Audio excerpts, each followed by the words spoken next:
चालाक लोमड़ी और बकरी की कहानी। एक बार की बात है, कहीं दूर किसी जंगल में एक बार काफ़ी गर्मी पड़ रही थी। जंगल के छोटे तालाब सूख चले थे। एक लोमड़ी जो उस जंगल में ही रहती थी, उसको काफ़ी ज़्यादा प्यास लगा था। वह पानी पीने को इधर उधर खोज रही थी। तभी उसे एक कुआं दिखाई दिया। जब वह लोमड़ी उस कुएं के पास पहुंची और उसके अंदर झांक कर देखा तो उसे उस कुएं में पानी दिख गया। तभी उसका पैर फिसल गया और वह कुएं में जा गिरी। वह कुएं में गिरने के बाद रोने लगी और सोचने लगी कि अब वह बाहर कैसे निकलेगी। तभी उसकी आवाज़ एक बकरी को सुनाई दिया। यह बकरी उसी कुएं के पास से जा रही थी। आवाज़ सुनने के बाद बकरी ने कुएं में देखा। जब उसने कुएं में देखा तो उसे उस कुएं के पानी में लोमड़ी नजर आई।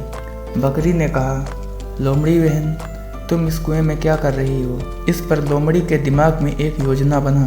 उस लोमड़ी ने बकरी से कहा, बाहर काफ़ी गर्मी है, इसलिए मैं इस कुएं के अंदर हूँ और इसके साथ ही इस कुएं का पानी काफ़ी ठंडा और मीठा है। अगर तुमको यकीन ना हो तो तुम खुद आकर देख लो। यह बात सुनकर बकरी ने कुछ जाने और समझने की कोशिश ना किया। वह तुरंत उस कुएं में कूद गई। कुएं में कूदने के बाद उसने कुएं का पानी पिया। कुएं का पानी सच में बहुत मीठा था। इसके बाद बकरी ने लोमड़ी से कहा, बहन, हम बाहर कैसे निकलेंगे?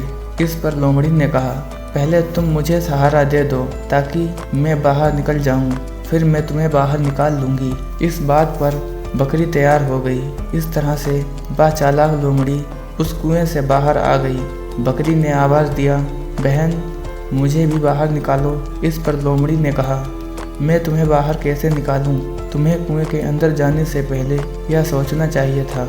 यह कहकर लोमड़ी वहां से चली गई और बकरी कुएं के अंदर रोने लगी। दोस्तों, इस कहानी से हमें यह सीख मिलती है कि हमें हमेशा किसी के कहने पर नहीं चलना चाहिए। किसी भी काम को करने से पहले उसके बारे में सोचना और समझना ज़रूरी होता है। दोस्तों, आपको हमारी ये वीडियो कैसी लगी, आप हमें कमेंट करके ज़रूर बताएं।